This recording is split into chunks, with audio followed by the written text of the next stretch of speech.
किरण मिले। जल का जल हुआ राम, ज्योति ज्योत रली संपूर्ण किया राम। सूरज किरण मिले, जल का जल हुआ राम, ज्योति ज्योत रली संपूर्ण किया राम। ब्रह्म दिसै ब्रह्म सुनिए, एक एक बखानिए।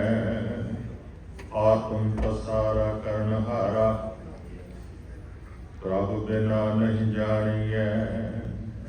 आप करता आप भुगता, आप कारण किया।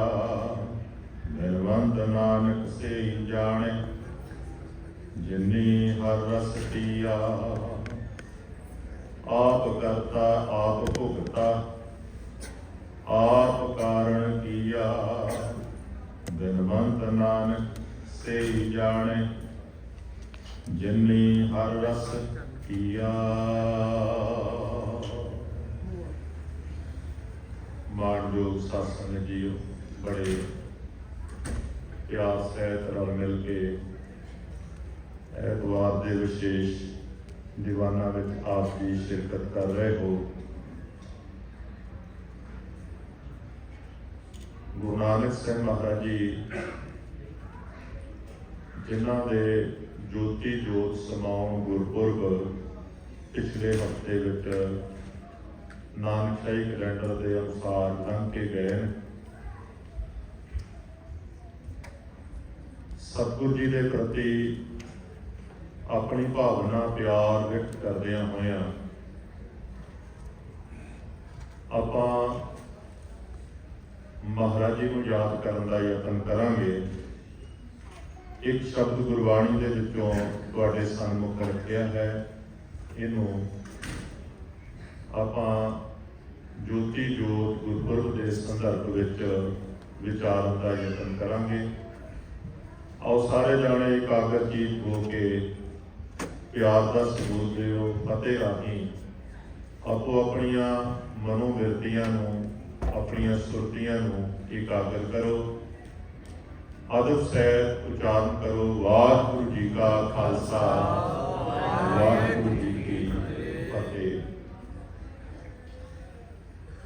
सूरज किरण मिले, जल का जल हुआ राम, ज्योति ज्योत रली संपूर्ण किया राम। ज्योति ज्योत रली संपूर्ण किया राम।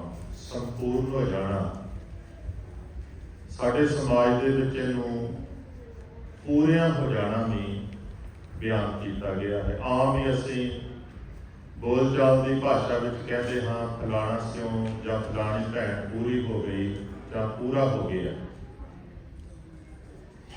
जिंदगी का संपूर्ण हो जाना, मौत की आगोश के विच समा जाना, इनू असीं चंगे शब्दों में पूरे हो जाना कहते।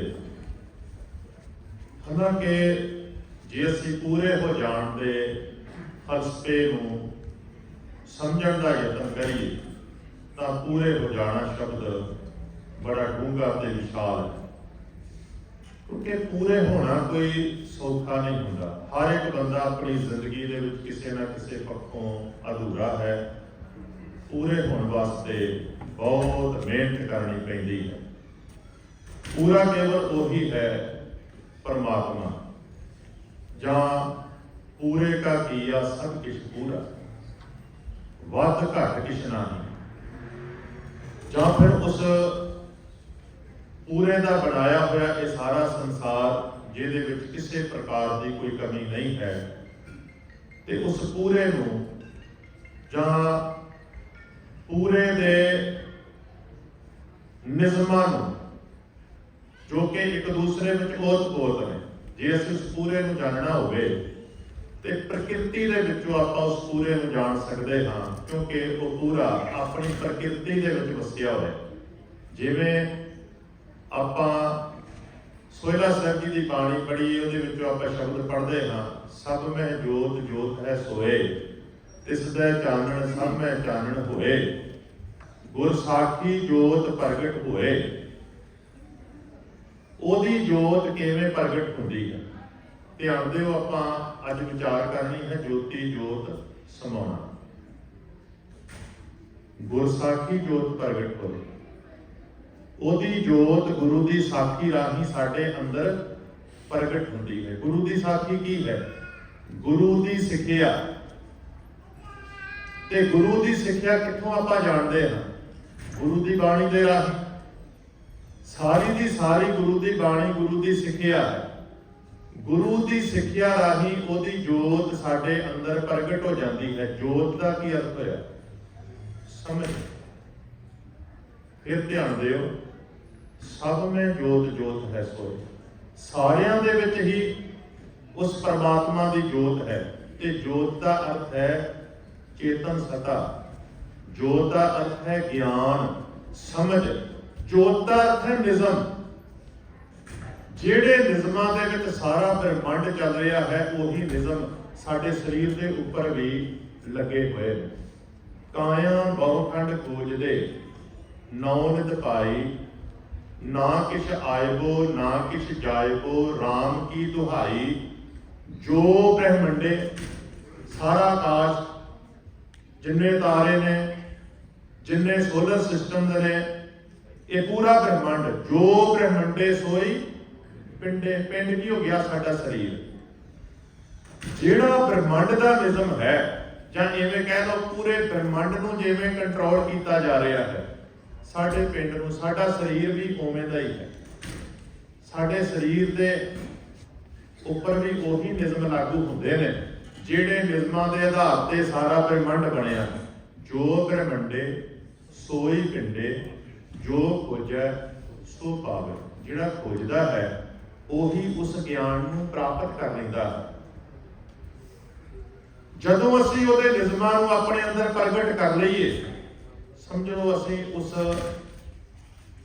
ਵਿਸ਼ਾਲ ਪਰਮਾਤਮਾ ਨੂੰ ਸਮਝ ਲਿਆ, ਅਸੀਂ ਉਹਨਾਂ ਵਿਸ਼ਾਲ ਨਿਜ਼ਮਾਂ ਨੂੰ ਜਾਣ ਲਿਆ, ਅਸੀਂ ਲਾਅ ਆਫ ਨੇਚਰ ਨੂੰ ਜਾਣ ਲਿਆ, ਜਿਹਦੇ ਕੰਟਰੋਲ ਦੇ ਵਿੱਚ ਸਾਰਾ ਕੁਝ ਹੈ। ਬ੍ਰਹਿਮੰਡ ਦੇ ਨਿਜ਼ਮਾਂ ਨੂੰ ਜਾਣਨ ਵਾਸਤੇ ਆਪਣੇ ਪਿੰਡ ਦੇ ਨਿਜ਼ਮਾਂ ਨੂੰ ਸਮਝਣਾ ਬਹੁਤ ਜ਼ਰੂਰੀ ਹੈ। ਜਦੋਂ ਗੁਰੂ ਸਾਹਿਬ ਕਹਿੰਦੇ ਨੇ ਨਾ ਕਿ ਨਾਨਕ ਹੁਕਮੈ ਜੇ ਬੁੱਝੈ ਤਾਂ ਹਉਮੈ ਕਹੈ ਨਾ ਕੋਏ, ਜੇ ਤੂੰ ਬੁੱਝ ਲਵੇਂ, ਹੁਕਮ ਨੂੰ ਬੁੱਝ ਲਵੇਂ, ਭਾਵ ਆਪਣੇ ਪਿੰਡ ਦੇ ਨਿਜ਼ਮਾਂ ਨੂੰ ਜਾਣ ਲਵੇਂ, ਤਾਂ ਬਹੁਤ ਸਾਰੀਆਂ ਸਮੱਸਿਆਵਾਂ ਨੇ ਜਿਹੜੀਆਂ ਤੂੰ ਕਹਿੰਦਾ ਹੈ ਮੈਨੂੰ ਪਤਾ ਹੈ, ਤੇ ਆਪਣੀ ਮੈਂ ਨਾਲ ਜੁੜ ਕੇ ਜਦੋਂ ਇੰਨਾ ਵਿਸ਼ਾਲ ਹੋ ਜਾਂਦਾ ਹੈ, ਜਿਹਨੂੰ ਈਗੋ ਦੀ ਹਉਮੈ ਦੀ ਸਿਖਰ ਕਹਿੰਦੇ ਨੇ, ਤਾਂ ਉਸ ਬੁਰਾਈ ਤੋਂ ਤੂੰ ਛੁੱਟ ਸਕਦਾ ਹੈ ਜੇ ਤੂੰ ਸਮਝ ਲਵੇਂ ਆਪਣੇ ਆਪ ਨੂੰ। ਤੇ ਸਾਰਾ ਕੁਝ ਜਿਹੜਾ ਹੈ ਹੁਕਮ ਰਜ਼ਾਈ ਚੱਲਣਾ ਨਾਨਕ ਲਿਖਿਆ ਨਾਲ, ਉਹ ਸਾਰਾ ਕੁਝ ਤੇਰੇ ਨਾਲ ਹੀ ਲਿਖਿਆ, ਤੇਰੇ ਅੰਦਰ ਹੈ। ਤੂੰ ਉਸ ਵੱਡੇ ਨਿਜ਼ਮਾਂ ਨੂੰ ਜਾਣਨ ਵਾਸਤੇ ਪਹਿਲਾਂ ਤੈਨੂੰ ਆਪਣੇ ਸਰੀਰ ਦੇ ਨਿਜ਼ਮਾਂ ਨੂੰ ਜਾਣਨਾ ਪਵੇਗਾ। ਆਪਣੇ ਆਪ ਨੂੰ ਤੂੰ ਪਹਿਚਾਣੇਗਾ ਤਾਂ ਤੂੰ ਉਸ ਵਿਸ਼ਾਲਤਾ ਨੂੰ ਵੀ ਜਾਣ ਸਕੇਗਾ। ਉਸ ਵਿਸ਼ਾਲਤਾ ਤੱਕ ਪਹੁੰਚਣ ਵਾਸਤੇ ਪਹਿਲਾਂ ਤੇਰਾ ਆਪਾ ਹੈ। ਜਿੱਦਣ ਤੂੰ ਆਪਣੇ ਆਪ ਨੂੰ ਜਾਣ ਲਿਆ, ਉਹ ਸਾਰੀ ਵਿਸ਼ਾਲਤਾ ਨੂੰ ਜਾਣ ਲਿਆ, ਤੇ ਤੂੰ ਉਸ ਵਿਸ਼ਾਲਤਾ ਦੇ ਨਾਲ ਅਭੇਦ ਹੋ ਜਾਏਗਾ। ਧਿਆਨ ਦਿਓ, ਸਾਡੀ ਸਮਝ ਜਿਹੜੀ ਸਾਡੀ ਜੋਤ ਹੈ, ਉਹ ਵੱਡੇ ਨਿਜ਼ਮ ਜਿਹੜੇ ਪੂਰੇ ਬ੍ਰਹਿਮੰਡ ਦੇ ਉੱਪਰ ਲਾਗੂ ਨੇ, ਅਸੀਂ ਆਪਣੇ ਪਿੰਡ ਰਾਹੀਂ ਜੇ ਜਾਣ ਲਿਆ, ਆਪਣੀ ਸਮਝ ਦੀ ਵਰਤੋਂ ਕਰਦੇ ਆ, ਜੇ ਅਸੀਂ ਆਪਣੇ ਪਿੰਡ ਦੇ ਨਿਜ਼ਮਾਂ ਨੂੰ ਜਾਣ ਲਿਆ, ਤੇ ਸਾਡੀ ਸਮਝ ਉਸ ਵਿਸ਼ਾਲਤਾ ਨੂੰ ਜਾਣਨ ਦੇ ਸਮਰੱਥ ਹੋ ਜਾਏਗੀ। ਭਾਵੇਂ ਪੂਰੀ ਤਰ੍ਹਾਂ ਫਿਰ ਵੀ ਨਹੀਂ ਜਾਣ ਸਕਦੇ, ਪਰ ਇੰਨਾ ਕੁ ਜਾਣ ਪਾਵਾਂਗੇ ਤੇ ਆਪਣੇ ਆਪ ਨੂੰ ਨਿਜ਼ਮਾਂ ਦੇ ਅਨੁਕੂਲ ਇੰਨਾ ਕੁ ਕਰ ਲਵਾਂਗੇ ਕਿ ਕੋਈ ਬੰਦਾ ਕਹਿ ਸਕੇਗਾ ਕਿ ਇਹ ਮਨੁੱਖ ਪਰਮਾਤਮਾ ਵਰਗਾ ਹੈ, ਪਰਮਾਤਮ ਰੂਪ ਹੈ। ਕਿਉਂਕਿ ਜਦੋਂ ਅਸੀਂ ਕਿਸੇ ਦੀ ਰਿਸਪੈਕਟ ਕਰਦੇ ਹਾਂ, ਇੱਜ਼ਤ ਕਰਦੇ ਹਾਂ, ਤੇ ਅਸੀਂ ਕੇਵਲ ਉਹਦੇ ਰੰਗ ਨੂੰ, ਅਸੀਂ ਉਹਦੇ ਕੱਦ ਨੂੰ, ਜਾਂ ਅਖੌਤੀ ਤੌਰ ਤੇ ਬਣਾਈਆਂ ਹੋਈਆਂ ਜ਼ਾਤਾਂ ਨੂੰ, ਨਸਲਾਂ ਨੂੰ, ਇਲਾਕਿਆਂ ਨੂੰ ਨਹੀਂ ਵੇਖਦੇ। ਸਿਆਣੇ ਲੋਕਾਂ ਦੀਆਂ ਨਜ਼ਰਾਂ ਵਿੱਚ ਚੰਗਾ ਉਹ ਹੈ, ਰਿਸਪੈਕਟਡ ਉਹ ਹੈ ਜਿਹੜਾ ਆਪਣੇ ਆਪ ਨੂੰ ਨਿਯਮਾਂ ਦੇ ਅਨੁਕੂਲ ਹੋ ਕੇ ਜਿਉਂਦਾ ਹੈ। ਸਾਨੂੰ ਬੰਦੇ ਦੀਆਂ ਆਦਤਾਂ ਵੇਖ ਕੇ ਕਹਿਣਾ ਪੈਂਦਾ ਇਹ ਇਨਸਾਨ ਬਹੁਤ ਵਧੀਆ ਹੈ। ਕਿਸੇ ਦੀਆਂ ਆਦਤਾਂ ਚੰਗੀਆਂ ਨਹੀਂ ਹੁੰਦੀਆਂ ਤੇ ਆਪਾਂ ਕਹਿੰਦੇ ਹਾਂ ਇਹ ਮਾੜਾ ਇਨਸਾਨ ਹੈ। ਜੇ ਅਸੀਂ ਆਪਣੇ ਆਪ ਨੂੰ ਕੁਦਰਤ ਦੇ ਅਨੁਕੂਲ ਕਰ ਲਵਾਂਗੇ, ਕਿਉਂਕਿ ਜਿੰਨੀ ਸੱਚਾਈ ਹੈ, ਜਿੰਨਾ ਗਿਆਨ ਹੈ, ਇਹ ਕੁਦਰਤ ਦੇ ਵਿੱਚੋਂ ਹੀ ਪੈਦਾ ਹੋਇਆ। ਜੇ ਅਸੀਂ ਆਪਣੇ ਆਪੇ ਨੂੰ ਕੁਦਰਤ ਦੇ ਅਨੁਕੂਲ ਕਰ ਲਵਾਂਗੇ ਤਾਂ ਇਵੇਂ ਹੋ ਜਾਏਗਾ ਕਿ ਸਾਡੇ ਵਿੱਚੋਂ ਹੀ ਉਹ ਵਿਸ਼ਾਲਤਾ ਦੂਜਿਆਂ ਨੂੰ ਨਜ਼ਰੀ ਆਉਣ ਲੱਗ ਪਵੇਗੀ। ਇਵੇਂ ਸਾਡੀ ਜੋਤ ਉਸ ਵੱਡੀ ਜੋਤ ਦੇ ਨਾਲ ਇੱਕ ਮਿਕ ਹੋ ਜਾਏਗੀ। ਜਿਸ ਬੰਦੇ ਨੇ ਆਪਣੇ ਆਪ ਨੂੰ ਉਸ ਵਿਸ਼ਾਲਤਾ ਦੇ ਨਾਲ ਅਭੇਦ ਕਰ ਲਿਆ, ਮਰਨ ਦੇ ਬਾਅਦ ਨਹੀਂ, ਜਿਉਂਦੇ ਹੀ ਅਸਲ ਦੇ ਵਿੱਚ ਉਹ ਜੋਤੀ ਜੋਤ ਸਮਾ ਜਾਂਦਾ ਹੈ। ਜੋਤੀ ਜੋਤ ਸਮਾਉਣ ਦਾ ਅਰਥ ਹੈ ਸੰਪੂਰਨ ਹੋਣਾ। ਜੋਤ ਦਾ ਅਰਥ ਹੈ ਸਮਝ, ਆਪਣੀ ਸਮਝ ਨੂੰ ਡਿਵੈਲਪ ਕਰਨਾ। ਜਦੋਂ ਅਸੀਂ ਕਹਿੰਦੇ ਹਾਂ ਕਿ ਗੁਰੂ ਦੀ ਜੋਤ ਫਲਾਣੇ ਗੁਰੂ ਦੇ ਵਿੱਚ ਸਮਾ ਗਈ, ਤਾਂ ਉਹਦਾ ਕੀ ਅਰਥ ਹੈ? ਜਦੋਂ ਪਾਤਸ਼ਾਹ ਜੀ ਦੀ ਬਾਣੀ ਦੇ ਵਿੱਚੋਂ ਹੀ ਆਪਾਂ ਇੱਕ ਸ਼ਬਦ ਪੜ੍ਹਦੇ ਹਾਂ, ਜੋਤ ਉਹਾ ਜੁਗਤ ਛੈ ਕਾਇਆ ਫਿਰ ਪਰਟੀਏ। ਜੋਤ ਉਹਾ, ਇਹਦਾ ਕੀ ਅਰਥ ਹੈ? ਸਮਝ ਉਹੀ। ਜੁਗਤ ਛਾਇ, ਜੁਗਤ ਕੀ ਅਰਥ ਹੁੰਦਾ ਹੈ? ਟੈਕਨੀਕ, ਕੰਮ ਕਰਨ ਦਾ ਢੰਗ। ਗੁਰੂ ਦੀ ਸਮਝ ਵੀ ਉਹੀ ਤੇ ਕੰਮ ਕਰਨ ਦਾ ਢੰਗ ਵੀ ਉਹੀ। ਜਿਵੇਂ ਗੁਰੂ ਨਾਨਕ ਸੱਚੇ ਪਾਤਸ਼ਾਹ, ਆਪਾਂ ਭਾਈ ਗੁਰਦਾਸ ਜੀ ਦੇ ਰਾਹੀਂ ਪੜ੍ਹਦੇ ਹਾਂ ਕਿ ਭਾਈ ਗੁਰਦਾਸ ਜੀ ਜਦੋਂ ਕਹਿੰਦੇ ਨੇ ਕਿ ਗੁਰ ਅੰਗਦ ਗੁਰ ਅੰਗ ਤੇ ਅੰਮ੍ਰਿਤ ਬਿਰਖ ਅੰਮ੍ਰਿਤ ਫਲ ਫਲਿਆ, ਜੋਤੀ ਜੋਤ ਜਗਾਇਨ ਦੀਵੇ ਤੇ ਜਿਉ ਦੀਵਾ ਬਲਿਆ। ਜਿਵੇਂ ਇੱਕ ਬੁਝਾ ਦੀਵਾ ਕਿਸੇ ਜਗਦੇ ਹੋਏ ਦੀਵੇ ਨਾਲ ਜੁੜ ਕੇ ਜਗ ਜਾਂਦਾ ਹੈ। ਇਹਦਾ ਕੀ ਅਰਥ ਹੋਇਆ ਕਿ ਇੱਕ ਗਿਆਨਵਾਨ, ਇੱਕ ਗਿਆਨ ਦੀ ਸਿਖਰ ਤੇ ਪਹੁੰਚੇ ਹੋਏ ਵਿਅਕਤੀ ਦੇ ਕੋਲ ਬਹਿ ਕੇ ਉਹ ਗਿਆਨ ਤੁਹਾਡੇ ਅੰਦਰ ਵੀ ਪ੍ਰਗਟ ਹੋ ਜਾਵੇ। ਤੁਹਾਡਾ ਵੀ ਮੈਂਟਲ ਲੈਵਲ ਉਨਾ ਹੀ ਹਾਈ, ਉਨਾ ਹੀ ਉੱਚਾ ਹੋ ਜਾਵੇ ਕਿ ਦੋਵਾਂ ਦੇ ਜ਼ਿੰਦਗੀ ਜਿਉਣ ਦੇ ਤਰੀਕੇ ਵਿੱਚ, ਦੋਵਾਂ ਦੇ ਫੈਸਲੇ ਲੈਣ ਦੇ ਅੰਦਾਜ਼ ਦੇ ਵਿੱਚ ਕੋਈ ਫਰਕ ਹੀ ਨਾ ਰਹੇ ਤੇ ਤੁਸੀਂ ਕਹੋਗੇ ਇਹ ਦੋਵੇਂ ਬਰਾਬਰ ਹੋ ਗਏ। ਜਦੋਂ ਅਸੀਂ ਪੜ੍ਹਦੇ ਹਾਂ ਗੁਰਬਾਣੀ ਨੂੰ, ਗੁਰਬਾਣੀ ਦੇ ਵਿੱਚ ਬਹੁਤ ਸਾਰੇ ਐਵੇਂ ਦੇ ਪ੍ਰਮਾਣ ਨੇ। ਜੇ ਮੈਂ ਇੱਕ ਦੋ ਪ੍ਰਮਾਣ ਤੁਹਾਡੇ ਅੱਗੇ ਰੱਖਣ ਦਾ ਯਤਨ ਕਰਾਂਗਾ। ਅਸੀਂ ਬਾਣੀ ਦੇ ਵਿੱਚ, ਮੈਂ ਪਿੱਛੇ ਸ਼ਾਇਦ ਇਸ ਸ਼ਬਦ ਦੀ ਵਿਆਖਿਆ ਵੀ ਕੀਤੀ ਸੀ ਪਿਛਲੇ ਸਾਲ ਜਾਂ ਉਹਦੇ ਤੋਂ ਪਿਛਲੇ ਸਾਲ। ਇੱਥੇ ਕੇਵਲ ਪ੍ਰਮਾਣ ਮਾਤਰ ਮੈਂ ਦੋ ਸ਼ਬਦ ਕਹਾਂਗਾ। ਮਹਾਰਾਜ ਕਹਿੰਦੇ ਨੇ ਲਹਿਣੇ ਧਰਿਉਣ ਛਤਰ ਸਿਰ, ਲਹਿਣੇ ਧਰਿਉਣ ਛਤਰ ਸਿਰ ਅਸਮਾਨ ਕਿਆੜਾ ਛਿੱਕਿਉਂ। ਗੁਰੂ ਨਾਨਕ ਪਾਤਸ਼ਾਹ ਜੀ ਨੇ ਭਾਈ ਲਹਿਣੇ ਦੇ ਸਿਰ ਉੱਪਰ ਗੁਰਿਆਈ ਦਾ ਛਤਰ ਰੱਖ ਦਿੱਤਾ ਤੇ ਉਹਨਾਂ ਨੂੰ ਜਿਵੇਂ ਕਿਸੇ ਦੀ ਗਿੱਚੀ ਨੂੰ ਲੰਬਾ ਕਰ ਦਿੰਦੇ ਨੇ, ਅਸਮਾਨ ਤੱਕ ਉਹਨਾਂ ਦੇ ਕੱਦ ਨੂੰ ਉੱਚੀਆਂ ਕਰ ਦਿੱਤਾ। ਇਹਦਾ ਅਰਥ ਹੈ ਉਹਨਾਂ ਦੀ ਸਿਫਤ ਨੂੰ, ਉਹਨਾਂ ਦੀ ਵਡਿਆਈ ਨੂੰ, ਉਹਨਾਂ ਦੀ ਰਿਸਪੈਕਟ ਜਗਤ ਦੇ ਵਿੱਚ ਜਾਂ ਸਿੱਖ ਜਗਤ ਦੇ ਵਿੱਚ, ਜਾਂ ਜਿੱਥੇ ਤੱਕ ਗੁਰੂ ਨਾਨਕ ਪਾਤਸ਼ਾਹ ਜੀ ਦੇ ਗਿਆਨ ਅਤੇ ਵਿਚਾਰਾਂ ਦਾ ਪ੍ਰਭਾਵ ਸੀ, ਉਹਨਾਂ ਦੀ ਰਿਸਪੈਕਟ ਨੂੰ ਬਹੁਤ ਉੱਚੀਆਂ ਕਰ ਦਿੱਤਾ, ਅਸਮਾਨੀ ਬਣਾ ਦਿੱਤਾ। ਲਹਿਣੇ ਧਰਿਉਨ ਛਤਰ ਸਿਰ ਅਸਮਾਨ ਕਿਆੜਾ ਛਿਕਿਉਨ, ਜੋਤ ਸਮਾਣੀ ਜੋਤ ਮੈਂ, ਜੋਤ ਸਮਾਣੀ ਜੋਤ ਮੈਂ, ਆਪ ਆਪੇ ਸੇਤੀ ਮਿਕਿਉਨ, ਆਪ ਆਪੇ ਸੇਤੀ ਮਿਕਿਉਨ। ਮਿਕਣ ਦਾ ਅਰਥ ਕੀ ਸੀ? ਜਦੋਂ ਪਿੰਡਾਂ ਦੇ ਵਿੱਚ ਕਬੱਡੀ ਬੱਚੇ ਖੇਡਦੇ ਸਨ ਤੇ ਕਈ ਵਾਰ ਉਹ ਕੱਦ ਦੇ ਨਾਲ ਕੱਦ ਮਿਲਾ ਕੇ ਜਦੋਂ ਦੋ ਟੀਮਾਂ ਤਿਆਰ ਹੁੰਦੀਆਂ ਸਨ, ਕਹਿੰਦੇ ਸਨ ਆਓ ਪਹਿਲਾਂ ਮਿਕ ਲਈਏ। ਤੇ ਮਿਕਣ ਦਾ ਅਰਥ ਸੀ ਦੋ ਬੱਚੇ ਇਕੱਠੇ ਖਲੋਂਦੇ ਸਨ, ਹਾਂ ਇਹ ਦੋਵੇਂ ਬਰਾਬਰ ਨੇ, ਇੱਕ ਉਧਰ ਚਲਾ ਗਿਆ ਇੱਕ ਉਧਰ ਚਲਾ ਗਿਆ। ਇਹਦਾ ਗੁਰੂ ਸਾਹਿਬ ਨੇ ਆਪਣੇ ਆਪ ਨੂੰ ਕਈਆਂ ਨਾਲ ਮਿਕ ਕੇ ਵੇਖਿਆ। ਮਿਕਣ ਦਾ ਅਰਥ ਮਿਣ ਕੇ ਵੇਖਿਆ। ਕਿਹੜੇ ਕੱਦ ਨੂੰ? ਸਰੀਰਕ ਕੱਦ ਨੂੰ ਨਹੀਂ, ਆਪਣੇ ਗਿਆਨ ਦੇ ਕੱਦ ਨੂੰ, ਸਮਝ ਦੇ ਕੱਦ ਨੂੰ। ਕਿੰਨਾ ਕੁ ਕੋਈ ਵਿਅਕਤੀ ਮੇਰੀ ਗੱਲ ਨੂੰ ਸਮਝ ਕੇ ਮੇਰੇ ਤੁਲ ਫੈਸਲੇ ਕਰਨ ਦੇ ਸਮਰੱਥ ਹੋਇਆ। ਉਹਨਾਂ ਨੇ ਕਈਆਂ ਨੂੰ ਤੋਲ ਕੇ ਵੇਖਿਆ। ਸਾਖੀਕਾਰਾਂ ਨੇ ਭਾਵੇਂ ਕਈਆਂ ਦੇ ਨਾਂ ਦੱਸੇ, ਉਹਨਾਂ ਨੇ ਦੁਨੀ ਚੰਦ ਦਾ ਨਾਂ ਕਿਹਾ, ਉਹਨਾਂ ਨੇ ਬਾਬਾ ਬੁੱਢਾ ਜੀ ਦਾ ਨਾਂ ਕਿਹਾ, ਉਹਨਾਂ ਨੇ ਭਾਈ ਲਹਿਣਾ ਜੀ ਦਾ ਨਾਂ ਲਿਆ। ਸਾਖੀਆਂ ਬੜੀਆਂ ਰੋਚਕ, ਬੜੀਆਂ ਇੰਟਰਸਟਿੰਗ ਤੇ ਬੜੀਆਂ ਸਵਾਦਿਸ਼ਟ ਉਹਨਾਂ ਨੇ ਬਣਾਈਆਂ। ਕਿਵੇਂ ਉਹ ਲੈ ਕੇ ਗਏ ਇਹਨਾਂ महान व्यक्तियों नूं किवें सोने दे सिक्के सुट्टे, चांदी दे सिक्के सुट्टे, जो जो किसी नूं चाहिदा सी लैके चलिया गया। फिर डरावा भी दिता, कुछ डर के भज गया ते आखिर भाई लैणा जी कहण लगे जी पुरखा तू क्यों नहीं जाता? कहण लगे सारिਆਂ ਦਾ कोई ना कोई ठिकाना सी, आपो अपने ठिकाणिਆਂ ते चले गए, मेरा तो कोई ठिकाना ही नहीं हैगा। ते महाराज कहण लगे मैं भी ठिकाना ही लभदा पिया सा जिथे मैं ठिकाना कर सका। फिर तू अज तो बाद साडा अंग होया। साखीकारां ने इवें कहा, भाव के गुरु नानक पातशाह जी ने जान लिया कि भाई लैणा ही उस समझ तक पहुंच चुकिया है जिहड़ी समझ साडे कोल है, जिहड़े फैसले जिस ढंग नाल आपां लैंदे हां। फिर ध्यान दिओ, जोत उहा ओही जोत, जुगत साए।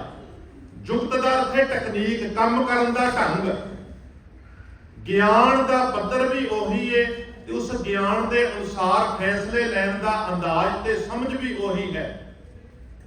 शायद काया फिर पलटी है, केवल काया ही पलटी है, शरीर वखरा होया है, ज्ञान का पद्धर भी उही है, जिंदगी में फैसले लैन का पद्धर भी उही है। एक गल होर ख्याल करियो, आपां जिन्ने जाने इवें संगत विच आउंदे हां, असल दे विच आपां जोत लैण आउंदे हां ते जुगत लैण वास्ते आउंदे हां।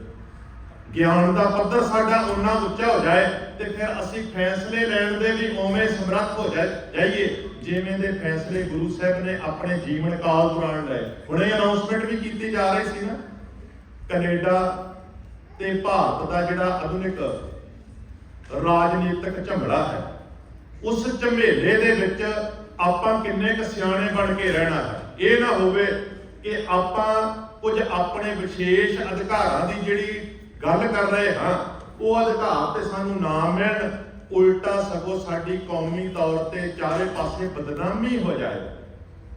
किते आपां ये समझ बैठीए कि साडे अधिकार जिहड़े अधिकारां दी लड़ाई भारत दे विच चल रही सी, उन्हां अधिकारां दी लड़ाई वास्ते उत्थों दे प्राइम मिनिस्टर ने बयान दिता है। नहीं भाई, कनेडा दे नागरिक वास्ते उन्हें बयान दिता है कि साडे नागरिक नूं मारिया किसी विदेशी एजेंसी ने आके, वो भी साडे मुल्क दे विच। ते ख्याल करियो उत्थों दा प्राइम मिनिस्टर जां अमेरिका, यही सोच है ना मुल्कां दी, भावें कोई हिंदू मरे, भावें ईसाई मरे, भावें मुस्लिम मरे, कोई विदेशी ताकत इन्हां मुल्कां दे विच आके किसी भी धर्म ते किसी भी कौमीयत दे बंदे नूं जे इवें मारेगे, इत्थों दे प्रधान, इत्थों दे प्रेजिडेंट, प्राइम मिनिस्टर इसी प्रकार स्टैंड लैणगे।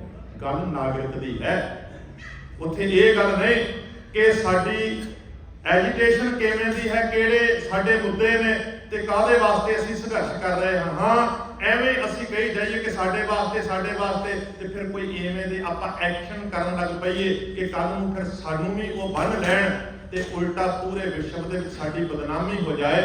इहदे लई साडे कोल जोत भी चाहिए है गुरु नानक के घर की, ते जुगत भी चाहिए। कितनी बड़ी बदनामी पिछले दिन करवा दी एक बंदे ने, जो बयान दिता एक विशेष कम्यूनिटी वास्ते वो सारे कनेडा छड्ड के चले जाण। क्यों? गुरु नानक के घर की ये सोच हैगी।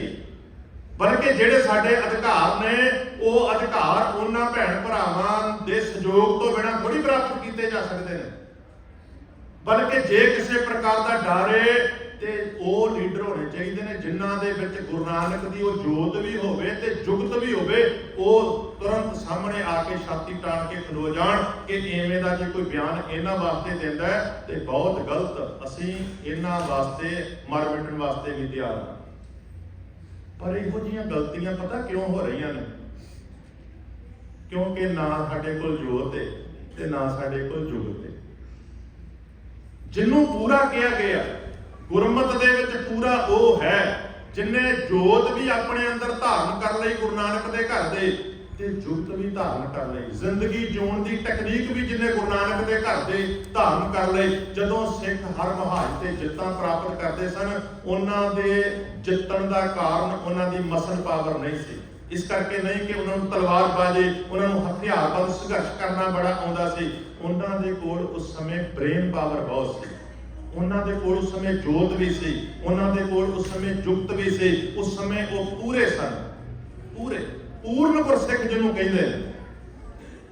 सच्चे पातशाह जी की पवित्र बाणी दे विचों मैं गल कर रहा सी कि भाई लहणा जी नूं गुरु नानक साहब ने मिकिया कद के आधार ते नहीं, विचार के आधार ते, सोच के आधार ते। कहते जोत समानी जोत में आप आपे सिर ते मिक्योन, सिखां पुत्रां धोख के सब उम्मत वेखो जे क्यों। उन्होंने पुत्रां नूं भी मिक के वेखिया, बहुत सारे सिखां नूं अपने नाल मिक के वेखिया, ते फिर पता उन्होंने की कीता, जो उन्होंने कीता कहन लगे उन्होंने ये कीता जां सदोष तां लहणा टिक्यों। जदों उन्होंने खोल के वेख लिया, टणका के वेख लिया, ते लहणा नूं उन्होंने अपनी जगह ते अपना अंगत बना दिता।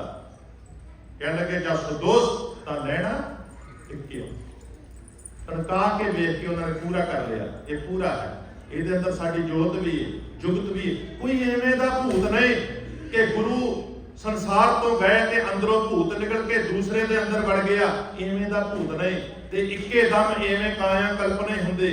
ਇਹਦੇ ਲਈ गुरु दी जोत नूं अपने अंदर समाउण वास्ते बड़ी मेहनत करनी पैंदी है। भाई लहणे ने मेहनत कीती ते ओदा आत्मिक कद गुरु नानक साहब जी दे तुल पहुंचिया।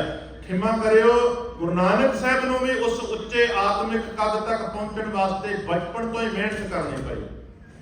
सारी सृष्टि का उन्होंने भ्रमण करना पिया, ऋषियां मुनियां पंडितां पादियां कईयां दे नाल उन्होंने विचार गोष्ठी करनी पई। सिद्ध गोष्ठ नाम की बाणी इस गल की गवाही भरदी है। उन्होंने गोष्ठां कीतियां, जदों तुसीं इवें बैठ के डिस्कशन करते हो ते उसी प्रकार तुहाडा ब्रेन ताकतवर हुंदा है। जिवें तुसीं जदों एक्सरसाइज करने वास्ते किसी जिम दे विच जांदे हो, तुसीं अपनियां लत्तां बाहां दी अपने शरीर दे मसल्स उन्हां नूं ताकतवर करने वास्ते एक्सरसाइज करते हो। जदों तुसीं गोष्ठ करते हो, जदों तुसीं चंगी पॉजिटिव नैगेटिव नहीं, नैगेटिव डिस्कशन दे विच लड़ाई पैदा हुंदी है। पॉजिटिव डिस्कशन दे विच बंदे नूं अपने अंदर वो समर्था पैदा करनी पैंदी है कि अगले दे विचारां नूं सुणदे आपां समर्थ होईए ते हौसला रख के सुणीए। रोस ना कीजे, उत्तर दीजे वाला साडा सुभाव होवे, उदों फिर साडा ब्रेन वधदा है, साडे ब्रेन दी पावर वधदी है, साडे विचार तगड़े हुंदे ने।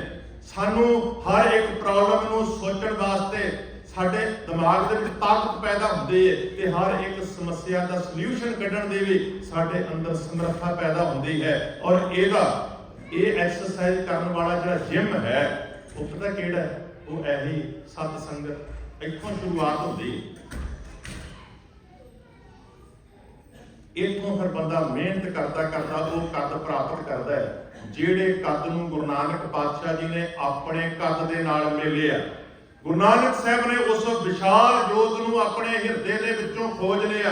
वो ओदा रूप हो चुके सन। रूप होण दा की अर्थ है?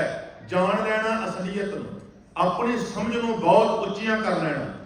जिहड़े विशाल निजमां दे अधीन समुच्चा ब्रह्मंड चल रहा है ते ओही निजमां दे अधीन साडा शरीर चल रहा है। कोई भेद ही ना रहना शरीर दे भेद नूं में ते उस पूरे विशाल ब्रह्मंड के भेद नूं जान के दोवां विच अभेद कर लेना ते अपने आप नूं ਉਹ ਬ੍ਰਹਮੰਡ ਦੇ ਨਿਯਮਾਂ ਦੇ ਅਨੁਕੂਲ ਜ਼ਿੰਦਗੀ ਜੂਣ ਦੇ ਸਮਰੱਥ ਕਰ ਲੈਣਾ। ਉਹ ਬੰਦਾ ਜਿਉਂਦਾ ਹੀ ਉਹਦੀ ਜੋਤ ਦੇ ਵਿੱਚ ਸਮਾਇਆ ਹੋਇਆ ਗਿਣਿਆ ਜਾਂਦਾ ਹੈ। ਮੈਂ ਪ੍ਰਮਾਣ ਤੁਹਾਨੂੰ ਗੁਰਬਾਣੀ ਦੇ ਵਿੱਚੋਂ ਦਵਾਂਗਾ। ਬਾਬਾ ਧੰਨਾ ਜੀ, ਭਗਤ ਧੰਨਾ ਜੀ, ਉਹਨਾਂ ਦਾ ਇੱਕ ਸ਼ਬਦ ਜਦੋਂ ਆਪਾਂ ਪੜ੍ਹਦੇ ਹਾਂ, ਭਰਮਤ ਫਿਰਤ ਬਹੁ ਜਨਮ ਮਿਲਾਨੇ ਤਨ ਮਨ ਧਰਨੇ ਧੀਰੇ, ਉਹਦੀਆਂ ਆਖਰੀ ਪੰਕਤੀਆਂ ਜਿਹੜੀਆਂ ਨੇ ਨਾ ਉਹ ਬੜੀਆਂ ਕਮਾਲ ਦੀਆਂ ਨੇ। ਜਦੋਂ ਉਹ ਇਹ ਗੱਲ ਕਹਿੰਦੇ ਨੇ ਕਿ ਕਿਵੇਂ ਬੰਦੇ ਦੀ ਜਿਹੜੀ ਜੋਤ ਹੈ ਉਹਦੇ ਅੰਦਰ ਉਹ ਬ੍ਰਹਮੰਡੀ ਜੋਤ ਜਦੋਂ ਜਗ ਪੈਂਦੀ ਹੈ, ਜੋਤ ਸਮਾਏ ਸਮਾਨੀ ਜਮ ਅਛਲੀ ਪ੍ਰਭ ਪਹਿਚਾਨੇ। ਕਹਿੰਦੇ ਜੋਤ ਸਮਾਏ ਸਮਾਨੀ ਜਮ ਅਛਲੀ ਪ੍ਰਭ ਪਹਿਚਾਨੇ। ਉਹਦੀ ਜੋਤ ਜਦੋਂ ਆਪਣੇ ਅੰਦਰ ਸਮਾ ਲਈ, ਭਾਵ ਉਹ ਬ੍ਰਹਮੰਡ ਦੇ ਨਿਯਮਾਂ ਨੂੰ ਜਦੋਂ ਅਸੀਂ ਆਪਣੇ ਅੰਦਰ ਸਮਝ ਲਿਆ, ਵਿਚਾਰ ਲਿਆ, ਉਹਨਾਂ ਨਿਯਮਾਂ ਨੂੰ ਆਪਣੇ ਜੀਵਨ ਦੇ ਵਿੱਚ ਜਦੋਂ ਅਸੀਂ ਅਪਣਾ ਲਿਆ, ਜੋਤ ਸਮਾਏ, ਜੋਤ ਸਮਾ ਗਈ ਸਾਡੇ ਅੰਦਰ। ਕਿਹੜੀ ਜੋਤ? ਸਮਾਨੀ ਜਮ ਹੈ, ਜਿਹੜੀ ਸਾਰਿਆਂ ਦੇ ਅੰਦਰ ਬਰਾਬਰ ਸਮਾਈ ਹੋਈ ਹੈ। ਮਤਾ ਸੋਚਿਓ ਕਿ ਮੇਰਾ ਸਰੀਰ ਹੋਰ ਤੱਤਾਂ ਦਾ ਬਣਿਆ ਤੇ ਤੁਹਾਡਾ ਸਰੀਰ ਹੋਰ ਤੱਤਾਂ ਦਾ ਬਣਿਆ। ਮਤਾ ਸੋਚਿਓ ਕਿ ਕੁਦਰਤ ਦੇ ਨਿਯਮਾਂ ਦਾ ਪ੍ਰਭਾਵ ਮੇਰੇ ਸਰੀਰ ਤੇ ਹੋਰ ਪੈਂਦਾ ਹੈ ਤੇ ਤੁਹਾਡੇ ਸਰੀਰ ਤੇ ਹੋਰ ਪੈਂਦਾ ਹੈ। ਇੱਥੋਂ ਇੱਕ ਗੱਲ ਹੋਰ ਸਮਝ ਲਿਓ, ਕੁਦਰਤ ਦੇ ਨਿਯਮ ਸਾਰਿਆਂ ਉੱਪਰ ਬਰਾਬਰ ਨੇ। ਅਸੀਂ ਮਹਾਂਪੁਰਖਾਂ ਨੂੰ ਐਸੇ ਢੰਗ ਦੇ ਨਾਲ ਪੇਸ਼ ਕਰਨ ਦਾ ਯਤਨ ਕੀਤਾ, ਆਪਣੇ ਤੋਂ ਵੱਖਰੀਆਂ ਬਣਾ ਦਿੱਤਾ। ਔਰ ਇਹ ਪਰੰਪਰਾ ਚੱਲਦੀ ਆ ਰਹੀ ਸੀ, ਪਹਿਲਾਂ ਵੀ ਚੱਲਦੀ ਆ ਰਹੀ ਸੀ। ਸਾਡੇ ਕੁਝ ਲੇਖਕਾਂ ਨੇ ਸ਼ਰਧਾ ਵਸ ਉੱਥੋਂ ਨਕਲਾਂ ਮਾਰ ਕੇ ਬਹੁਤ ਕੁਝ ਲਿਖਣਾ ਸ਼ੁਰੂ ਕਰ ਦਿੱਤਾ। ਕੁਦਰਤ ਦਾ ਨੇਮ ਪੱਕਾ ਹੈ।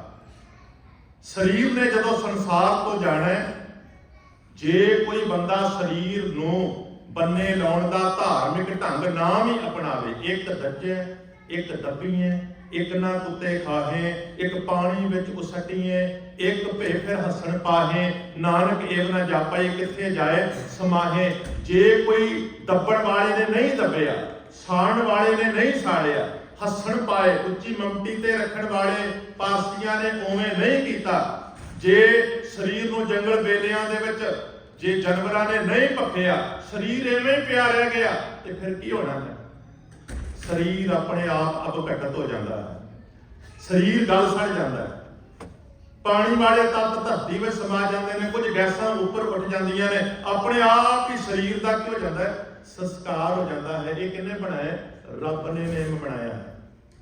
ਕੁਦਰਤ ਦਾ ਐਵੇਂ ਹੀ ਨੇਮ ਹੈ, ਪਰ ਇਹ ਨੇਮ ਕੁਦਰਤ ਦਾ ਨਹੀਂ ਕਿ ਕੋਈ ਸਰੀਰ ਉੱਡ ਜਾਏ।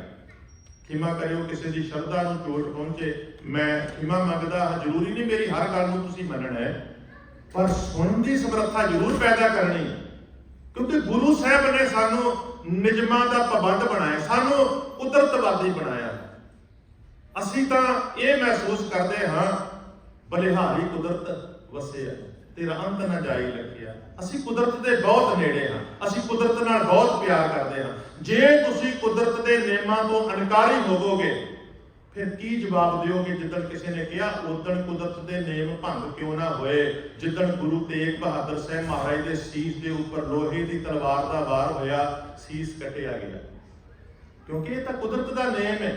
ਕਿਸੇ ਧਾਤ ਦਾ ਵਾਰ ਸਾਡੇ ਸਰੀਰ ਦੇ ਉੱਪਰ ਹੋਏਗਾ, ਸਰੀਰ ਕੱਟਿਆ ਜਾਏਗਾ। ਜਿੱਦਣ ਗੁਰੂ ਅਰਜਨ ਦੇਵ ਜੀ ਮਹਾਰਾਜ ਤੱਤੀ ਤਵੀ ਤੇ ਬੈਠੇ, ਉਹਨਾਂ ਦਾ ਸਾਰੇ ਇਤਿਹਾਸਕਾਰਾਂ ਨੇ ਕਿ ਸਰੀਰ ਉਹਨਾਂ ਦਾ ਜਲਿਆ, ਕੀ ਜਵਾਬ ਦੇਣਗੇ? ਕਿਉਂਕਿ ਕੁਦਰਤ ਦਾ ਨਿਯਮ ਕਿ ਅੱਗ ਨੇ ਸਰੀਰ ਨੂੰ ਸਾੜਨਾ ਹੈ। ਗੁਰੂ ਦੇ ਸਿੱਖ ਗੁਰੂ ਦੇ ਆਤਮਿਕ ਕੱਦ ਦੇ ਬਰਾਬਰ ਹੋ ਚੁੱਕੇ ਸਨ।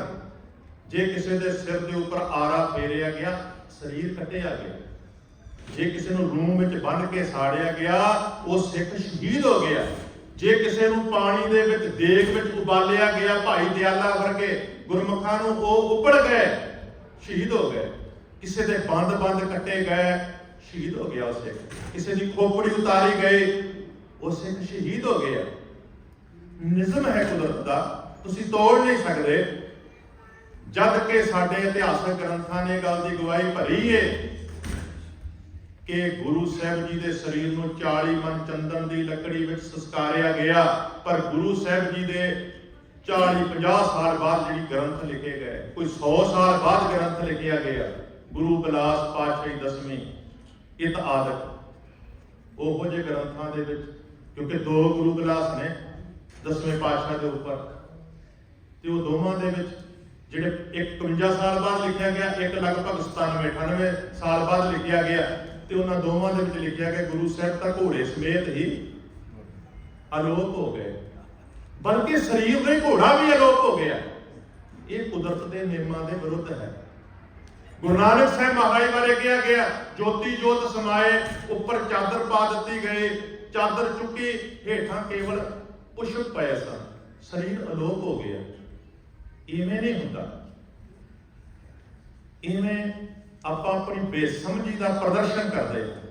ਜੇ ਕਿਸੇ ਬੰਦੇ ਨੇ ਸ਼ਰਧਾ ਵਸ ਇਵੇਂ ਦੀਆਂ ਗੱਲਾਂ ਲਿਖ ਦਿੱਤੀਆਂ, ਤਾਂ ਇਹਨਾਂ ਗੱਲਾਂ ਨਾਲ ਤੁਸੀਂ ਇਹ ਗੱਲ ਦੱਸੋ, ਜੋ ਗੁਰੂ ਨਾਨਕ ਸਾਹਿਬ ਨੇ ਸਮਾਜ ਵਾਸਤੇ ਕੀਤਾ, ਜੋ ਹਿੱਕ ਠੋਕ ਕੇ ਉਹਨਾਂ ਨੇ ਉਸ ਮਸਜਿਦ ਦੇ ਵਿੱਚ ਗੱਲ ਕਹੀ, ਤੁਹਾਡਾ ਧਿਆਨ ਮਸਜਿਦ ਵਿੱਚ ਆਇਆਂ ਦਾ ਕੁਰਾਨ ਦੀ ਵਿਚਾਰਧਾਰਾ ਵਿੱਚ ਨਹੀਂ ਹੁੰਦਾ। ਤੁਸੀਂ ਕੇਵਲ ਐਕਸਰਸਾਈਜ਼ ਕਰਦੇ ਹੋ ਨਮਾਜ਼ ਪੜ੍ਹਨ ਦੇ। ਜੇ ਧਰਮ ਸਥਾਨ ਤੇ ਆਏ ਹੋ, ਧਰਮ ਸਮਝਣ ਵਾਸਤੇ ਆਉਣਾ ਤੁਹਾਡਾ ਫਰਜ਼ ਹੈ। ਜੇ ਗੁਰੂ ਸਾਹਿਬ ਜਗन्नाथपुरी गए ठोक वजा के कहा आरतियां करने वाले हो, ਤੁਹਾਨੂੰ आरती की असलीयत का पता नहीं।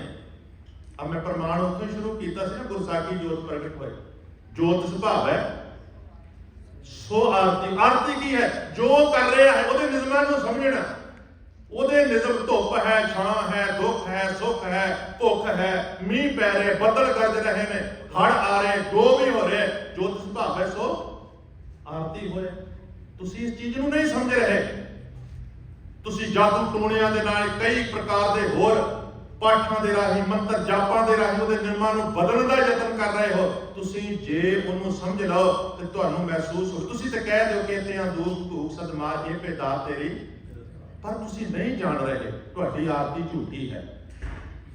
ਕੁਰੂਖੇਤਰ ਵਿਖੇ ਗੁਰੂ ਸਾਹਿਬ ਨੇ ਠੋਕ ਵਜਾ ਕੇ ਨਾਨੂ ਪੰਡਤ ਦੇ ਨਾਲ ਮਾਸ ਕਰ ਮੂਰਖ ਝਗੜੇ ਦੇ ਉੱਪਰ ਬਹਿ ਗੱਲਬਾਤ ਕੀਤੀ। ਪੰਡਤ ਡਾਂਗਾ ਲੈ ਕੇ ਆਇਆ ਸੀ, ਪੱਥਰ ਲੈ ਕੇ ਆਏ ਸਰ। ਤੁਸੀਂ ਉਹ ਬਗਦਾਦ ਦਾ ਨਕਸ਼ਾ ਵੇਖੋ ਜਿੱਥੇ ਗੁਰੂ ਸਾਹਿਬ ਨੇ ਪਾਤਾਲ ਲੱਖ ਆਗਾਸਾਂ ਆਗਾਸ ਓੜ ਕਪਾਲ ਥਕੇ ਵੇਦ ਕਹਿਣ ਇੱਕ ਬਾਤ ਸਹਿਸ 18 ਕਹਿਣ ਕਤੇਬਾ ਅਸਲੂ ਇੱਕ ਧਾਤ ਲੇਖਾ ਹੋਏ ਤਾਂ ਲਿਖੀਏ। ਲੇਖਾ ਹੀ ਨਹੀਂ ਹੈਗਾ, ਤੁਹਾਡੇ ਕੋਲ ਗਿਣਤੀ ਮੁੱਕ ਜਾਣੀ ਹੈ, ਜਿੱਡਾ ਉਹ ਵਿਸ਼ਾਲ ਹੈ। ਲੇਖਾ ਹੋਏ ਤਾਂ ਲਿਖੀਏ, ਲੇਖੇ ਹੋਏ ਵਿਨਾਸ਼ ਨਾਨਕ ਵੱਡਾ ਕੀ ਆਪੇ ਜਾਣੇ। ਤੁਸੀਂ ਐਵੇਂ ਝੂਠੇ ਦਾਅਵੇ ਕਰੀ ਜਾਂਦੇ ਹੋ, ਤੁਹਾਡੇ ਦਾਅਵੇ ਝੂਠੇ ਨੇ। ਜਾ ਕਰਤਾ ਸੇਠੀ ਕੋ ਸਾਜੇ ਆਪੇ ਜਾਣੇ, ਸੋ ਉਹ ਆਪ ਜਾਣਦਾ। ਤੁਸੀਂ ਦਾਅਵੇ ਕਰਦੇ ਹੋ ਦੱਬਣ ਨਾਲ, ਤੁਸੀਂ ਦਾਅਵੇ ਕਰਦੇ ਹੋ ਸਾੜਨ ਨਾਲ ਮੁਕਤੀ ਮਿਲੇਗੀ। ਕਹਿਣ ਲੱਗੇ ਨਹੀਂ ਭਾਈ, ਨਾਨਕ ਏਵ ਨਾ ਜਾਪਈ ਕਿੱਥੇ ਜਾਏ ਸਮਾਏ। ਮਿੱਟੀ ਮੁਸਲਮਾਨ ਕੀ ਪੀੜੇ ਪਈ ਘੁਮਿਆਰ ਘਟ ਭਾਂਡੇ ਇੱਟਾਂ ਕੀਆਂ ਜਲਦੀ ਕਰੇ ਪੁਕਾਰ। ਜਲ ਰੋਵੇ ਬੱਪੜੀ ਝੜ ਪਵੇਂ ਅੰਗਿਆਰ। ਨਾਨਕ ਜਿਨ ਕਰਤੇ ਕਾਰਨ ਕੀਆ ਸੋ ਜਾਣੇ, ਕੋਈ ਨਹੀਂ ਜਾਣਦਾ ਮਰਨ ਦੇ ਬਾਅਦ ਕੀ ਹੁੰਦਾ ਹੈ। ਇਹ ਭੁਲੇਖੇ ਨੇ ਕਿ ਉਹ ਸਵਾਹ ਛਾਣ ਕੇ ਰੱਖ ਦਿੱਤੀ ਤੇ ਛਾਣਨੀ ਪਾ ਦਿੱਤੀ। ਲਓ ਜੀ ਚਿੜੀ ਬਣ ਗਿਆ ਬਾਪੂ, ਜਾਂ ਮਾਤਾ ਚਿੜੀ ਬਣ ਗਈ ਹੈ, ਬਾਪੂ ਕਾਂ ਬਣ ਗਿਆ। ਇਵੇਂ ਦੇ ਪੰਖੀ ਤੇ ਹੋਰ ਪੈਰ ਲੱਭਦੇ ਫਿਰਨਾ, ਇਹ ਸਭ ਭੁਲੇਖੇ ਨੇ। ਗੁਰੂ ਸਾਹਿਬ ਨੇ ਠੋਕ ਵਜਾ ਕੇ ਗੱਲਾਂ ਕਹੀਆਂ, ਪੱਥਰ ਮਾਰਨ ਆਏ, ਕਨਵਿੰਸ ਹੋਏ ਉਹ ਲੋਕ। ਤੁਸੀਂ ਦੱਸੋ ਕੇਵਲ ਗੁਰੂ ਨਾਨਕ ਸਾਹਿਬ ਜੀ ਦੇ ਸਰੀਰ ਨੂੰ ਜੋਤੀ ਜੋ ਸਮਾਉਣ ਦੇ ਬਾਅਦ ਜੇ ਤੁਸੀਂ ਉਡਾ ਦਿਓਗੇ ਤੇ ਮੈਂ ਕਹਾਂ ਕਿ ਨਹੀਂ ਉੱਡਿਆ, ਤੇ ਦੱਸੋ ਉਹ ਜਿਹੜੇ ਕੰਮ ਕੀਤੇ ਵਡਿਆਈ ਗੁਰੂ ਸਾਹਿਬ ਜੀ ਕਾਹਦੇ ਨਾਲ ਬਣਦੀ? ਜਿਹੜੇ ਕੰਮ ਉਹ ਕਰਕੇ ਗਏ, ਜਿਹੜੀ ਬਾਣੀ ਉਹ ਲਿਖ ਕੇ ਗਏ ਨੇ, ਵਡਿਆਈ ਉਹਦੇ ਕਰਕੇ ਹੈ ਜਾਂ ਸਰੀਰ ਦੇ ਉੱਡਣ ਕਰਕੇ ਤੇ ਨਾ ਉੱਡਣ ਕਰਕੇ? ਆਪਾਂ ਜਿਹੜੇ ਲੋਕਾਂ ਨੇ ਗੁਰੂ ਨਾਨਕ ਦੀ ਸੋਚ ਨੂੰ ਨਹੀਂ ਸਮਝਿਆ, ਉਹ ਲੋਕ ਗੁਰੂ ਨੂੰ ਵੱਡਿਆਂ ਕਰਨ ਵਾਸਤੇ ਐਵੇਂ ਦੀਆਂ ਕਹਾਣੀਆਂ ਭਾਲਦੇ ਨੇ। ਪਰ ਜਿਨ੍ਹਾਂ ਨੇ ਗੁਰੂ ਨਾਨਕ ਦੀ ਬਾਣੀ ਨੂੰ ਸਮਝਿਆ, ਉਹ ਬਾਣੀ ਕਰਕੇ ਕਹਿੰਦੇ ਨੇ ਸਭ ਤੋਂ ਵੱਡਾ ਸਤਿਗੁਰੂ ਨਾਨਕ।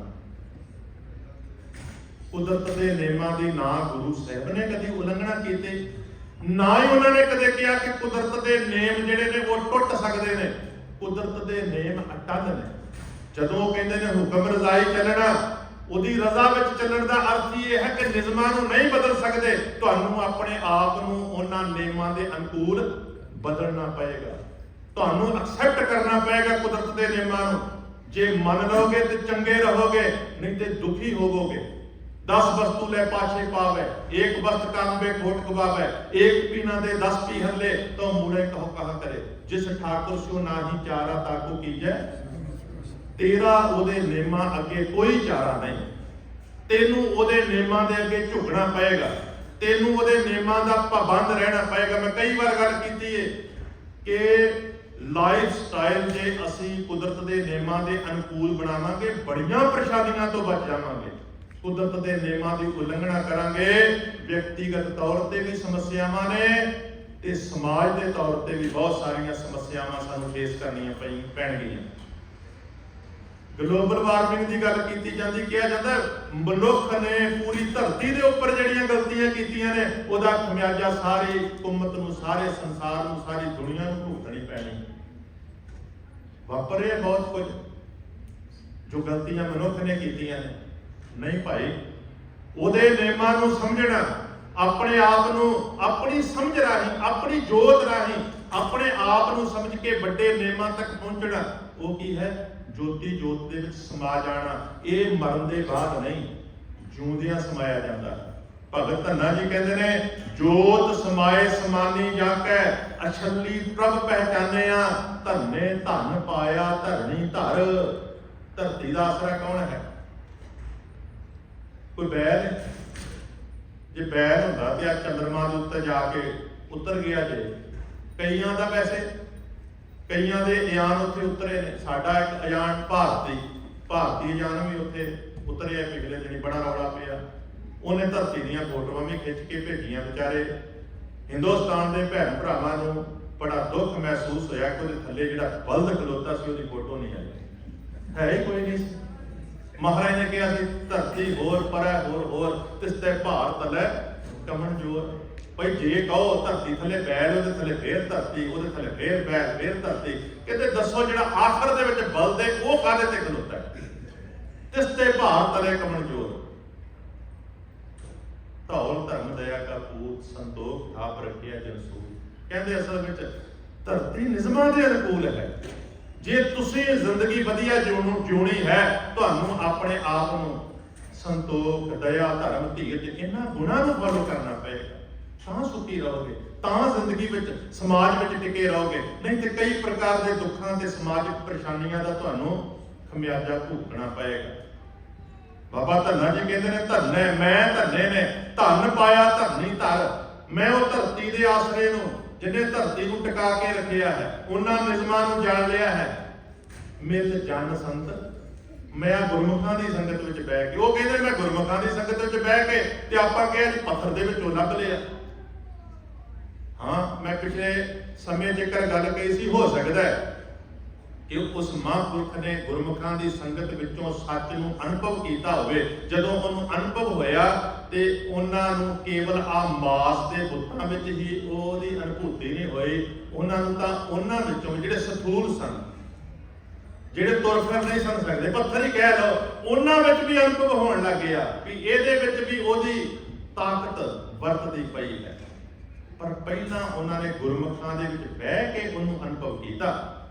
ਜਿਹਨੇ ਉਹਨੂੰ ਅਨੁਭਵ ਕਰ ਲਿਆ, ਇਹ ਨਹੀਂ ਕਿ ਬੁੱਤਾਂ ਵਿੱਚ ਤੇ ਰੱਬ ਦਿਸੇ ਤੇ ਆ ਮਾਸ ਦੇ ਜਿਹੜੇ ਬੁੱਤ ਨੇ ਇਹਨਾਂ ਨੂੰ ਜਿਵੇਂ ਮਰਜ਼ੀ ਛੁਰੇ ਮਾਰ ਕੇ ਮਾਰ ਦੇਵੇ, ਜਿਵੇਂ ਮਰਜ਼ੀ ਕਿਸੇ ਦੇ ਗਲ 'ਚ ਟਾਇਰ ਪਾ ਕੇ ਸਾੜ ਦੇਵੇ ਤੇ ਫਿਰ ਕਹੇ ਵੇਖੋ ਸਿੱਖ ਭੰਗੜਾ ਪਾ ਰਿਹਾ। ਜਿੱਦਣ ਉਹਦੀ ਜੋਤ ਸਮਾ ਗਈ ਅੰਦਰ, ਜਦੋਂ ਅਨੁਭੂਤੀ ਆ ਗਈ, ਫਿਰ ਉਹਨੂੰ ਕਣ ਕਣ ਦੇ ਵਿੱਚੋਂ ਉਹਦੀ ਅਨੁਭੂਤੀ ਪਏਗੀ। ਇਹ ਗੱਲ ਜਿਹੜਾ ਮੈਂ ਸ਼ਬਦਾਂ 'ਚ ਵਿਚਾਰ ਰਿਹਾ ਹਾਂ, ਉਹਦੇ ਅਖੀਰ ਦੇ ਵਿੱਚ ਜਾ ਕੇ ਵੀ ਗੁਰੂ ਸਾਹਿਬ ਨੇ ਕਿਹਾ ਹੈ, ਜਦੋਂ ਮੈਂ ਅਰਥ ਕਰਾਂਗਾ ਉਦੋਂ ਆਪਣੇ ਆਪ ਸਮਝ ਲਿਆ। ਤਾਂ ਸਤਿਗੁਰੂ ਸੱਚੇ ਪਾਤਸ਼ਾਹ ਸਾਨੂੰ ਸਮਝਾ ਰਹੇ ਨੇ, ਕਹਿਣ ਲੱਗੇ ਜਿਉਂਦੇ ਨੇ, ਜਿਵੇਂ ਭਗਤ ਧੰਨੇ ਨੇ ਜਿਉਂਦੇ ਨੇ ਆਪਣੀ ਜੋਤ ਨੂੰ ਉਹਦੇ ਵਿੱਚ ਸਮਾ ਲਿਆ। ਉਹ ਜੋਤ ਸਾਰਿਆਂ ਦੇ ਵਿੱਚ ਹੈ, ਸਭ ਨੂੰ ਉਹ ਸਮਝ, ਉਹ ਤਾਕਤ, ਉਹ ਚੇਤਨਤਾ, ਉਹ ਫੈਸਲੇ ਕਰਨ ਦੀ ਸਮਰੱਥਾ ਦੇ ਕੇ ਭੇਜੇ। ਉਹਨੂੰ ਅਸੀਂ ਵਿਸ਼ਾਲ ਕਰਨਾ ਹੈ, ਆਪਣੇ ਆਪੇ ਨੂੰ ਸਮਝ ਕੇ ਫਿਰ ਅਸੀਂ ਉਸ ਵਿਸ਼ਾਲ ਨਿਯਮਾਂ ਨੂੰ ਜਾਣਨ ਅਤੇ ਸਮਝਣ ਦਾ ਯਤਨ ਕਰਨਾ ਹੈ। ਗੁਰੂ ਸਾਹਿਬ ਨੇ ਜੋ ਜਾਣਿਆ, ਜਿਹਦੇ ਕਰਕੇ ਉਹ ਵੱਡੇ ਸਨ, ਉਹਨਾਂ ਦੇ ਰਾਹੀਂ ਜਲਦੀ ਜਾਣ ਲਿਆ ਭਾਈ ਲੈਣੇ ਨੇ। ਆਪਣੇ ਆਪ ਨੂੰ ਉਹਨਾਂ ਦੇ ਨਾਲ ਮਿਲ ਕੇ ਉਹਨਾਂ ਨੇ ਕਿਹਾ ਹੁਣ ਤੁਸੀਂ ਉਸ ਸਮਝ ਦੇ ਵੀ ਮਾਲਕ ਹੋ, ਉਸ ਸਮਝ ਨੂੰ ਵਰਤਣ ਦੀ ਤੁਹਾਡੇ ਅੰਦਰ ਸਮਰੱਥਾ ਵੀ ਸਾਡੇ ਤੋਂ ਹੈ, ਜੁਗਤ ਜਿਹਨੂੰ ਕਹਿੰਦੇ ਨੇ। ਉਹਦੇ ਬਾਅਦ ਉਹ ਆਪ ਚਲੇ ਗਏ, ਸਰੀਰ ਬਦਲ ਗਿਆ, ਗਿਆਨ ਉਹੀ ਸੀ ਤੇ ਫੈਸਲੇ ਲੈਣ ਦੀ ਸਮਰੱਥਾ ਵੀ ਉਹੀ ਸੀ। ਗੁਰੂ ਸਾਹਿਬ ਜੀ ਦੀ ਮਹਾਨਤਾ ਇਸ ਕਰਕੇ ਹੈ ਕਿ ਉਹਨਾਂ ਨੇ ਆਪਣੇ ਜੀਵਨ ਕਾਲ ਦੌਰਾਨ ਵੀ ਸੱਚ ਕਿਹਾ। ਸਭ ਤੋਂ ਵੱਡੀ ਸਾਰੇ ਗੁਰੂ ਸਾਹਿਬਾਨਾਂ ਦੀ ਇਹ ਵੀ ਸਮਰੱਥਾ ਹੈ ਕਿ ਜਾਣ ਤੋਂ ਪਹਿਲਾਂ ਆਪਣੇ ਬਰਾਬਰ ਦਾ ਮਹਾਂਪੁਰਖ ਇਸ ਜਥੇਬੰਦੀ ਦਾ ਮੁਖੀ ਬਣਾ ਕੇ ਸੰਸਾਰ ਤੋਂ ਗਏ। ਇਹ ਬਹੁਤ ਵੱਡੀ ਗੱਲ ਸੀ, ਤਾਂ ਕਿ ਇਹ ਨਾ ਹੋਵੇ ਕਿ ਸਾਡੇ ਜਾਣ ਦੇ ਬਾਅਦ ਇਹ ਸੋਚ ਜਾਂ ਇਹ ਲਹਿਰ ਕਿਤੇ ਹੋਰ ਪਾਸੇ ਨੂੰ ਤੁਰ ਪਵੇ, ਜਾਂ ਕਿਸੇ ਰੇਗਿਸਤਾਨ ਦੇ ਵਿੱਚ ਜਾ ਕੇ ਇਹ ਮਿੱਠੇ ਜਲ ਦਾ ਜਿਹੜਾ ਮਹਾਨ ਦਰਿਆ ਹੈ ਉਹ ਸੁੱਕ ਪੁੱਕ ਜਾਏ। ਇਹ ਚੱਲਦਾ ਰਹੇ, ਇਹ ਲਹਿਰ ਚੱਲਦੀ ਰਹੇ। ਇਸ ਵਾਸਤੇ ਆਪਣੇ ਬਰਾਬਰ ਦਾ ਮਹਾਂਪੁਰਖ ਚੁਣ ਕੇ ਗਏ। ਸਤਿਗੁਰੂ ਸੱਚੇ ਪਾਤਸ਼ਾਹ ਜੀ ਦੇ ਪਾਵਨ ਬਚਨ ਜੋ ਸ਼ਬਦ ਪੜਿਆ ਸੀ, ਕਹਿੰਦੇ ਸੂਰਜ ਕਿਰਨ ਮਿਲੇ ਜਲ ਕਾ ਜਲ ਹੁਆ ਰਾਮ। ਸੂਰਜ ਦੀ ਕਿਰਨ ਨਾਲ ਮਿਲ ਕੇ ਜਲ ਕਾ ਜਲ ਹੁਆ ਰਾਮ। ਬਰਫ਼ ਹੈ ਤਾਂ ਜਲ ਹੀ, ਪਾਣੀ ਜਦੋਂ ਸਖਤ ਹੋ ਜਾਂਦਾ ਹੈ, ਕਠੋਰ ਹੋ ਜਾਂਦਾ ਹੈ ਤੇ ਬਰਫ਼ ਬਣ ਜਾਂਦਾ ਹੈ। है तो हर एक इंसान रब का रूप ही जो जन्म लेंदा है सारे उही गुण होंदे ने। साडी अख दी वेखण दी समर्था भी सारिਆਂ ਨੂੰ बराबर ही वहिंदी है। कोई बुराइयां साडे कॉमन मन दे विच पैदा नहीं होंदियां। आले दुआले तो सारियां बुराइयां सिੱਖ के हौली हौली असीं कठोर पत्थर दिल बन जांदे मोम दिल बनने वास्ते।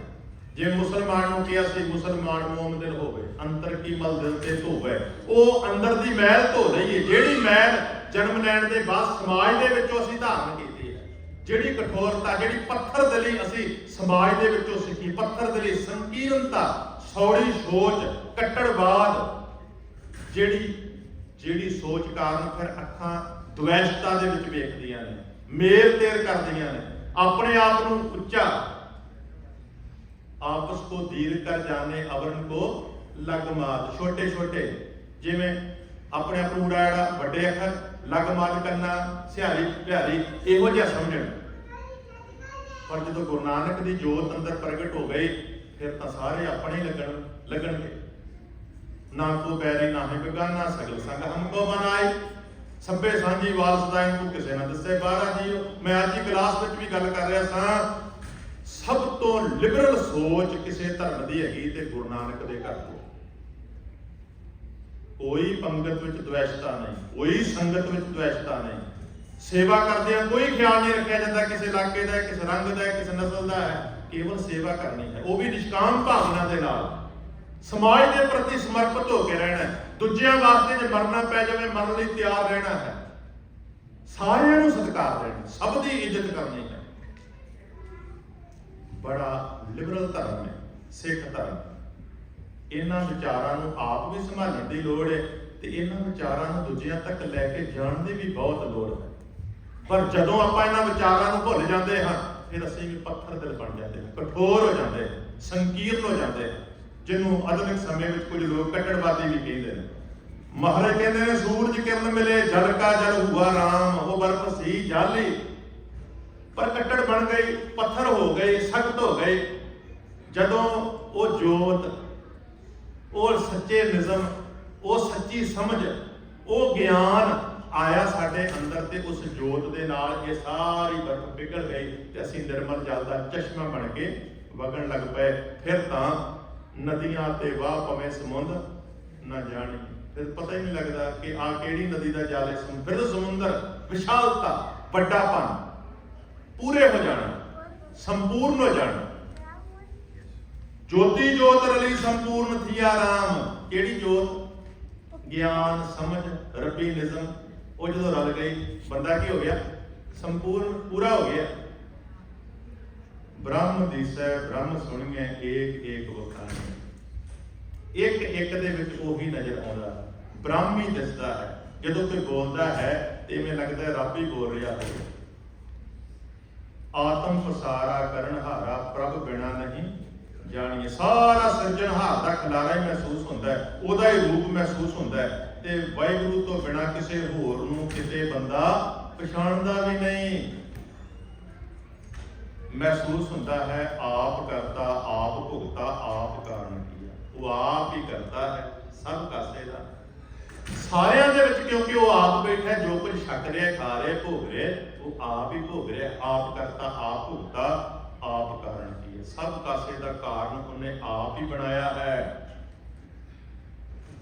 भावें को मौत होवे, भावें को जीवन होवे, भावें वो विकास के ढंग तरीके होण, सब कुछ उन्हें कीता है।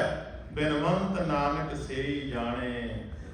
नानक जी बेनती करते हैं, गुरु अर्जन देव जी महाराज का शब्द है, जानता कौन है इन्हां गल्लां? बिनवंत नानक। बेनती करते हैं गुरु नानक साहब, से ही जाने, वही बंदे जान सकते हैं जिन्नी हर रस पीता, जिन्हां ने वाहिगुरू जी के नाम का, वाहिगुरू जी के घर के ज्ञान का, भाव बाणी का, बाणी ज्ञान का जिन्हां ने रस पीता। किवें?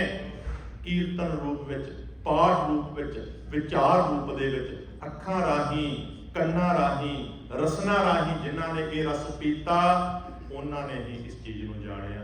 दूजियां नूं इस गल का पता नहीं लग सकता। दूजियां वास्ते तां वो कहते जी गुरु नानक साहब का ज्योति जोत पुरब जिहड़ा है ना, वो तो ज्योति जोत पुरब भी नहीं कहते, वो कहते दसवीं का श्राद्ध। ਉਹ ਦੇਸੀ ਕੈਲੰਡਰ ਦੇ ਅਨੁਸਾਰ ਜਦੋਂ ਗੁਰੂ ਸਾਹਿਬ ਦਾ ਗੁਰਪੁਰਬ ਮਨਾਉਂਦੇ ਨੇ, ਕਹਿੰਦੇ ਗੁਰੂ ਨਾਨਕ ਸਾਹਿਬ ਦਾ ਸਰਾਧ ਹੈ ਦਸਵੀਂ ਦਾ। ਬਹੁਤ ਸਾਰੇ ਗੁਰਦੁਆਰਿਆਂ ਦੇ ਵਿੱਚ ਤੇ ਉਹ ਕਹਿੰਦੇ ਨੇ ਖੀਰ ਤੇ ਉਹ ਕੁਝ ਸਰਾਧ ਦੇ ਫੂਡ ਜਿਹੜੇ ਹੁੰਦੇ ਨੇ ਉਹ ਇਸ ਲੰਗਰ ਦੇ ਵਿੱਚ ਬਣਾਉਣੇ ਜ਼ਿਆਦਾ ਜ਼ਰੂਰੀ ਹੁੰਦੇ ਨੇ। ਕਿਉਂ? ਕਿਉਂਕਿ ਪਤਾ ਨਹੀਂ ਤੇ ਜਿਹੜੇ ਬੰਦੇ ਐਵੇਂ ਗੁਰੂ ਨਾਨਕ ਸਾਹਿਬ ਜੀ ਦੇ ਜੋਤੀ ਜੋਤ ਗੁਰਪੁਰਬ ਨੂੰ ਐਵੇਂ ਸਮਝਣਗੇ, ਉਹਨਾਂ ਨੇ ਫਿਰ ਆਪਣੇ ਘਰਾਂ ਵਿੱਚ ਵੀ ਤੇ ਸਰਾਧ ਹੀ ਕਰਨੇ ਨੇ ਨਾ। ਭਾਵੇਂ 100 ਵਾਰੀ ਗੁਰੂ ਸਾਹਿਬ ਕਹਿਣ ਜੀਵਤ ਪਿਤਰ ਨਾ ਮਾਨੇ ਕੋ ਮੋਏ ਸਰਾਧ ਕਰਾਹੀ, ਜੀਵਤ ਪਿਤਰ ਨਾ ਮਾਨੇ ਕੋ ਮੋਏ ਸਰਾਧ ਕਰਾਹੀ, ਫਿਰ ਉਹਨਾਂ ਨੇ ਐਵੇਂ ਕਰਨਾ। ਜਿਉਂਦੇ ਪਿਤਰਾਂ ਨੂੰ ਬਜ਼ੁਰਗਾਂ ਦੀ ਸੇਵਾ ਉਹਨਾਂ ਕਿੱਥੋਂ ਕਰਨ? ਪਰ ਜੇ ਗੁਰਬਾਣੀ ਨੂੰ ਸਮਝ ਲਵਾਂਗੇ ਫਿਰ ਸਾਡੀ ਸੋਚ ਤੇ ਜ਼ਿੰਦਗੀ ਜਿਉਣ ਦਾ ਢੰਗ ਤਰੀਕਾ ਬਦਲ ਜਾਏਗਾ। ਗੁਰੂ ਕਿਰਪਾ ਕਰਨ। ਗੁਰੂ ਸਾਹਿਬ ਜੀ ਨੇ ਆਪਣੀ ਜੋਤ ਨੂੰ ਬਹੁਤ ਉੱਚਿਆਂ ਕੀਤਾ।